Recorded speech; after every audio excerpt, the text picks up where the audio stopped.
गोलियत नामक महान वीर जब इजरायली शिविर में पहुंचा तो उसने वहां उपस्थित लोगों को ललकारा, किसी में साहस हो तो आगे बढ़ो। किसी ने भी उसकी ललकार के जवाब में साहस का परिचय नहीं दिया। इससे उसका साहस और भी अधिक बढ़ गया। उसने पुनः सबको ललकारा। इस पर डेविड नाम का एक युवा सैनिक आगे बढ़ा। गोलियत अभी भी दहाड़ रहा था और चीख चीख कर अपनी वीरता का प्रदर्शन कर रहा था।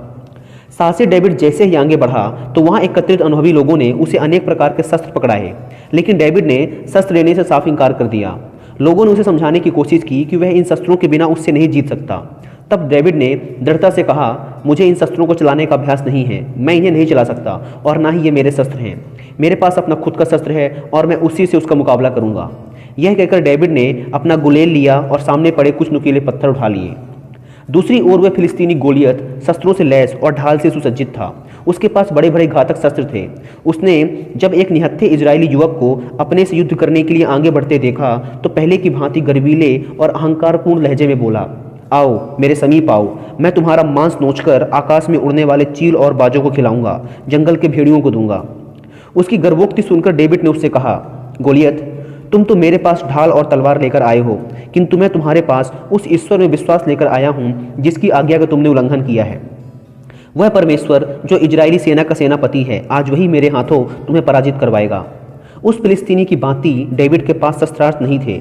उसने किसी शस्त्र पर अपना विश्वास न जमाकर अपने परमात्मा पर अपना विश्वास जमाया था।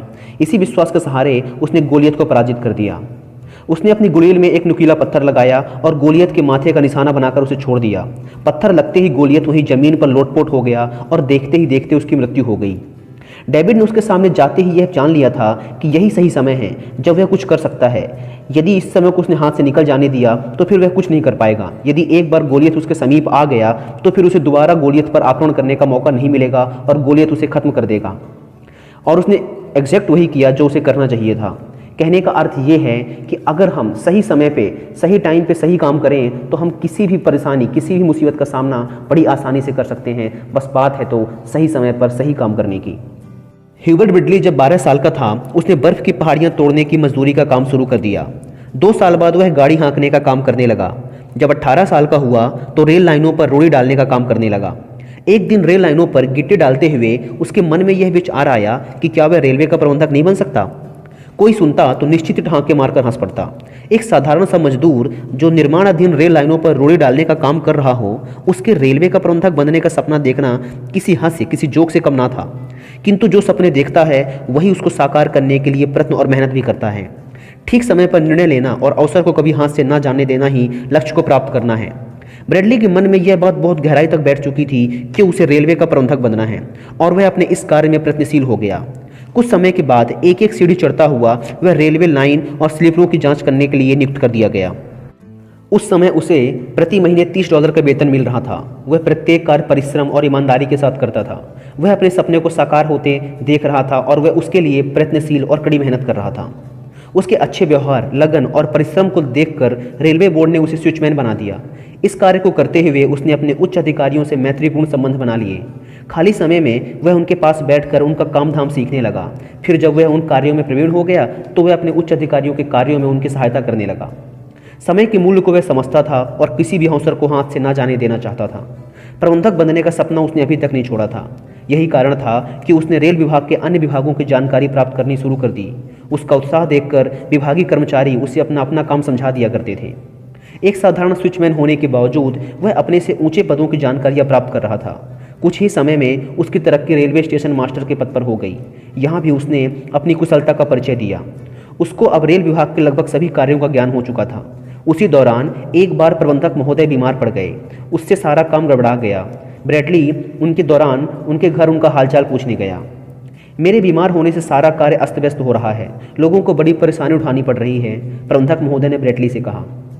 श्रीमान, ब्रैडली अत्यंत नम्रतापूर्वक बोला, यदि आपकी आज्ञा हो तो मैं कार्यभार देख लूं। मैं आपको विश्वास दिलाता हूं कि मुझसे कोई गलती ना होगी। क्या कह रहे हो तुम? प्रबंधक ने आश्चर्य से कहा। हाँ श्रीमान, और मैं इसके लिए आपसे कोई पारिश्रमिक भी नहीं लूंगा। काफ़ी सोच विचार के बाद प्रबंधक महोदय सहमत हो गए। ब्रैडली ने अत्यंत कुशलता के साथ कार्यभार संभाला। उसके कार्य देखभाल से रेल विभाग वाह वाह कर उठा। प्रबंधक महोदय जब स्वस्थ होकर वापस लौटे तो उन्होंने ब्रैडली को इसके लिए धन्यवाद कहा। ब्रैडली इस अनुभव से बहुत प्रसन्न हुआ। अब वह अपने सपने को सच होता हुआ देख रहा था। समय बीतता गया। प्रबंधक महोदय के रिटायर होने का समय आ गया। ब्रेटली ने सोचा, समय से लाभ उठाने का यही अच्छा अवसर है। इस अवसर को वह खोना नहीं चाहता था। उसने निर्णय किया कि वह इस पद के लिए आवेदन अवश्य करेगा। किंतु उसका सपना धरा का धरा रह गया जब एक दिन प्रबंधक महोदय ने बुलाया और बड़े मुखे स्वर में कहा, ब्रेडली, रेलवे बोर्ड की मीटिंग में यह तय हुआ है कि तुम्हें तुम्हारे पुराने काम पर वापस लगा दिया जाए, यानी रेलवे पर रोड़े डालने का काम। तो तुम्हें कल से वही करना है। अब तुम जा सकते हो। इस आदेश ने ब्रेडली को चकरा कर रख दिया। एक झटके में उसका सपना टूटकर चूर चूर हो गया। प्रबंधक महोदय ने उसकी सेवाओं, योग्यताओं पर जरा सा भी ध्यान न देकर उसे पुनः रोड़े डालने वाले काम पर नियुक्त कर दिया। उसकी आंखों में आंसू आ गए। वह धीरे से बोला, श्रीमान, मुझे आपका आदेश स्वीकार्य है। अगले दिन वह प्रातः अपने पुराने काम पर लौट आया। एक सप्ताह उसने पूरी ईमानदारी और परिश्रम के साथ रोड़ी बिछाने का कार्य किया। उसके स्थान पर कोई और व्यक्ति होता तो नौकरी छोड़कर चला जाता, लेकिन ब्रेटली शांत रहा। इसका उसे पुरस्कार मिला। 10वें दिन प्रबंधक महोदय ने उसे बुलाकर गले से लगा लिया और बोला, ब्रेटली, तुम परीक्षा में पास हुए। तुम्हें रेलवे का प्रबंधक बनाया जाएगा। तुम्हारे पास कोई डिग्री नहीं थी, इसलिए कमेटी ने यह निर्णय लिया था कि तुम्हारी परीक्षा लेकर देखी जाए कि तुम आखिर किस हद तक रेलवे से लगाव रखते हो, तुम आखिर किस हद तक अपने काम और रेलवे से प्यार करते हो। तो तुम अपनी परीक्षा में पास हुए। ब्रेडली की आंखों में इस बार खुशी के आंसू आ गए। उसने ठीक समय पर सही चुनाव किया और इस तरह अवसर को अपने हाथ से जाने से रोक लिया। अंततः उसने अपने लक्ष्य को पा ही लिया था। एक साधारण सा मजदूर रेलवे का मैनेजर बन चुका था।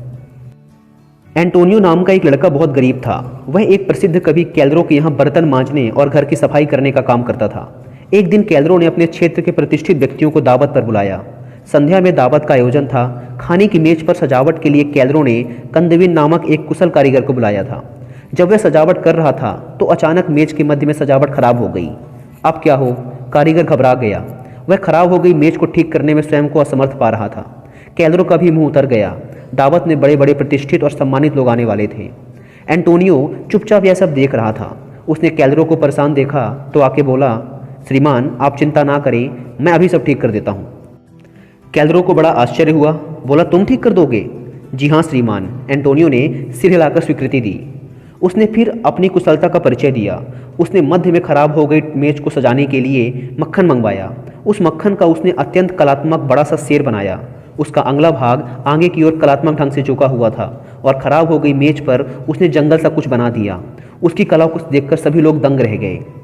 एंटोनियो ने मेज को बहुत आकर्षक बना दिया था।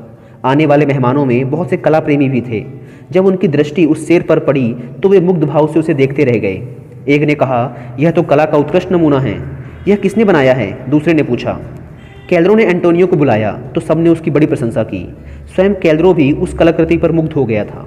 अगले दिन कैलरो ने एंटोनियो को घर के कामकाज से हटाकर एक प्रसिद्ध मूर्तिकार के यहाँ प्रशिक्षण के लिए भेज दिया। देखते ही देखते एंटोनियो विश्व का प्रसिद्ध मूर्तिकार बन गया। उसने अपना नाम कनोव रख लिया। यदि ठीक समय पर एंटोनियो अवसर का लाभ न उठाता तो क्या वह विश्व प्रसिद्ध मूर्तिकार बन सकता था? इसलिए जब भी समय आए और जब भी अवसर मिले उसे कभी चूकना नहीं चाहिए। अवसर का लाभ उठाने वाले स्वयं को कभी भाग्यहीन नहीं मानते। ऐसे व्यक्ति ही सफलता और प्रगति को प्राप्त करने में सफल होते हैं। कुछ करने की इच्छा शक्ति ही उन्नति का मार्ग प्रशस्त करती है। जब रेलवे लाइन पर रोड़ी बिछाने वाला व्यक्ति रेलवे का प्रबंधक बन सकता है, एक बर्तन मांजने वाला घरेलू नौकर विश्वविख्यात मूर्तिकार और एक बढ़ई का लड़का आगे चलकर देश का राष्ट्रपति बन सकता है, तो कोई भी छोटा काम करने में शर्म किस बात की। तात्पर्य यह है कि काम में शर्म नहीं आनी चाहिए, बल्कि शर्म आनी चाहिए तो निठल्ले बैठे रहने में। दोस्तों, अगर आपको ये वीडियो पसंद आई हो तो प्लीज़ वीडियो को लाइक करें, चैनल को सब्सक्राइब करें, बेल आइकन को प्रेस करें। धन्यवाद। Thanks for watching.